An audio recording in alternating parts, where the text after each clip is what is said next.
Abdulla Qodiriy nomidagi ijod maktabida umumiy o'rta ta'lim maktablarining 5-6 sinf o'quvchilari o'rtasida o'tkaziladigan ijod yoshlari respublika tanlovining ikkinchi yakuniy bosqichi bo'lib o'tdi.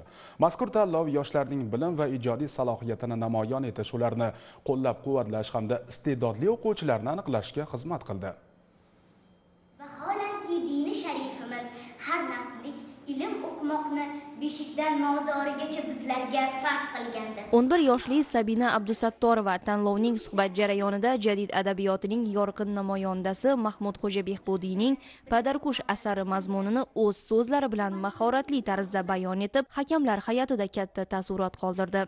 Mirzo Ulug'bek tumanidagi 223-sonli maktabda tahsil olaman. Abdulla Qodiriy ijod maktabiga kirishni xohlaganman va kechagina bo'lib o'tgan matnda ham qatnashdim, matn yozdim va bugungi bo'lib o'tgan suhbatda ham bo'ldim va suhbatda yaxshi javob berganim uchun 50 balldan 48 ballni qo'lga kiritdim. Albatta birinchi o'rinni olib, 7-sinfdan boshlab o'qishni boshlayman. Tanlov davomida ishtirokchilar turli savollarga javob berib, o'z bilimlari va ijodiy qobiliyatlarini namoyish etdi. Ular orasida Ruxsora Anorboyeva ham dutor ijrosi orqali o'z iste'dodini ko'rsatdi.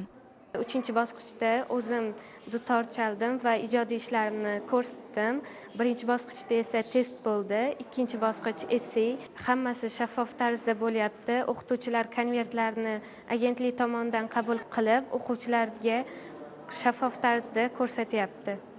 Ijod yoshlari respublika tanlovida ishtirok etish uchun jami 7844 nafar nomzod ro'yxatdan o'tgan. Shundan 4247 nafari birinchi bosqichda qatnashgan bo'lsa, 971 nafar o'quvchi ikkinchi yakuniy bosqichga tavsiya etilgan.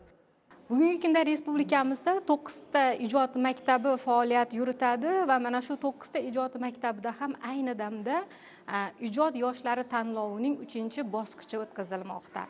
Bunda o'quvchilarimiz ijodiy ishlari, shu bilan birga chizgan o'sha rasmlari bormi, she'rlari bormi, o'shalar haqida hakamlar bilan suhbat qilishadi va bundan tashqari 3 ta savoldan iborat biletlarga ham ular javob berishadi.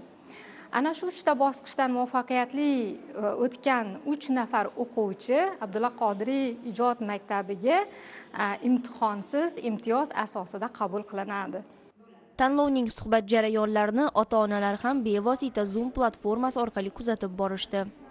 Imtihon jarayonlari haqiqatdan ham birinchi bosqichdan beri unda ham onlayn kuzatuvda turdik biz, ya'ni test bosqichidan o'tgan paytda ham va kechagi bo'lib o'tgan o'sha yozma ish jarayonida ham shaffof holatda bo'ldi va bugun ham aynan ota-onalar farzandlarimiz qanday javob berayotganligini aynan guvoh bo'lib kuzatib turdik. Albatta 100% to'liq holatda, shaffof holatda tashkil qilingan. Juda ham hayajondaman. O'zim imtihon topshirganimda ham bunaqa hayajonlanmaganman rosti. Men o'zim desam butun ota-onalar hayajonda. Hamma bir-biri bilan go'yo suhbatlashyapti, lekin ichida hayajoni borligini sezib turibman, xuddi o'zimdek. Bu maktab mana shu yosh iqtidorlarni, yosh ijodga qiziqqan qalblarni ixtiro qiladigan maktablardan bittasi desam bo'ladi.